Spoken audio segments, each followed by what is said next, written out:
আসসালামু আলাইকুম। আমাদের গতকালকের ডেলিভারি দেওয়া লোটাস বিস্কুট চিজ কেক, এই কেকটা অর্ডার করেছিলেন যে আপুটা, তাকে বলেছিলাম যে বিকেল 4টায় ডেলিভারি দিব, কিন্তু আমার ডেলিভারি ম্যান আসছে 5টায়। তারপর আমাদের আরও একটা কেকের অর্ডার ছিল, ডেলিভারি ম্যান সেটা আগে দিয়ে আসছে। তারপর এই কেকটা নিয়েছে 6টায়, কিন্তু কাস্টমার আপু এই চিজ কেকটা হাতে পায় 9টার পরে, কারণ ডেলিভারি ম্যানের বাইক নষ্ট হয়ে যায়, যার কারণে ডেলিভারি 4টায় দেওয়ার কথা, সে জায়গায় 9টায় ডেলিভারি হয়েছে। আমার কোনো অর্ডারই এমন হয়নি, কিন্তু কাস্টমার আপু অনেক ধৈর্য ধরেছিলেন, আমাদের পাশে ছিলেন। আপুকে অনেক অনেক ধন্যবাদ। ইদানিং আমাদের এই বিস্কুট কেক ফ্লেভারের কেকটা অনেক বেশি সেল হচ্ছে।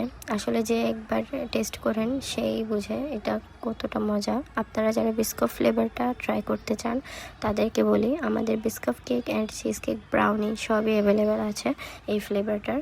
আর আপনারা যারা আমাদের চিজ কেক অর্ডার করতে চান সেটাও করতে পারেন, সব ফ্লেভারই অ্যাভেলেবেল আছে। অর্ডার করতে ইনবক্স করেন আমাদের পেজে। এছাড়াও আমাদের অন্যান্য সব কেক, কাস্টমাইজড কেকও অ্যাভেলেবেল আছে, অর্ডার করতে ইনবক্স করুন।